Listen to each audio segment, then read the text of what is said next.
Hello friends, now let us see one more example to explain the longest chain rule. Here it is given one example. If a hydrocarbon containing more than one possibility for the maximum number of carbon atoms, then we have to select a chain which is getting maximum number of side chains or branched chains as the main chain for that compound.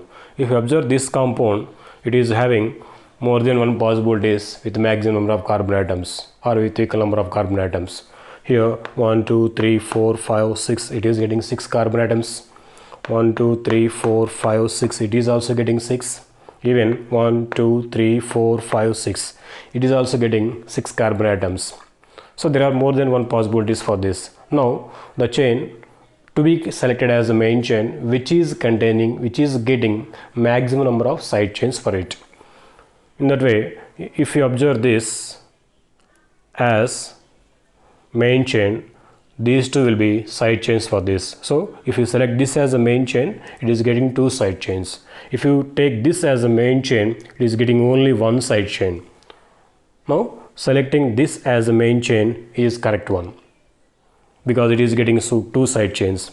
Now let us consider this as the main chain. Now these two will be side chains for this compound. Let us try to name this compound now. In naming of any hydrocarbon, as we know, we observed 4 parts. First one, root word or word root. Second one, primary suffix. Third one, secondary suffix.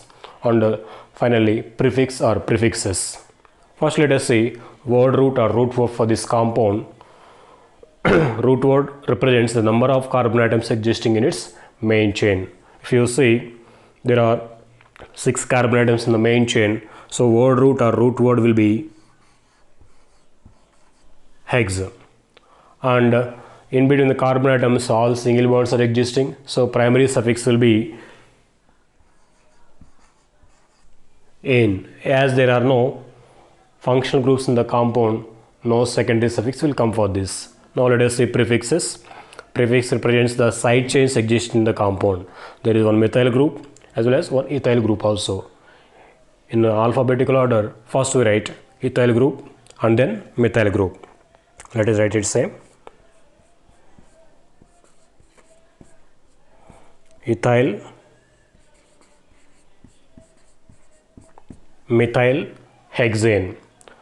But we have to give numbering also for these carbon atoms containing these side chains. Further, we have to number the carbon main chain. This numbering also can may be done in 2 or more ways. But the way in which these carbon atoms are getting lowest numbers will be the correct numbering method. If we give numbers in this way, these carbon atoms are getting 1, 2, 3, 4 and 5 numbers. If we give numbering in this way, 1, 2 and 3 they are getting. So lowest numbers are getting in this way. So numbering in this way will be correct one now. Let us number in that way. 1, 2, 3, 4, 5, 6. So now on the second carbon there is methyl group. On the third carbon there is ethyl group. Let us mention the same numbers here.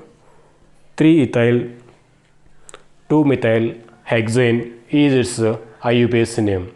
So in this way, if a hydrocarbon is having more than one possibilities with the maximum number of carbon atoms, then the chain should be selected as a main chain which is getting maximum number of side chains or branched chains.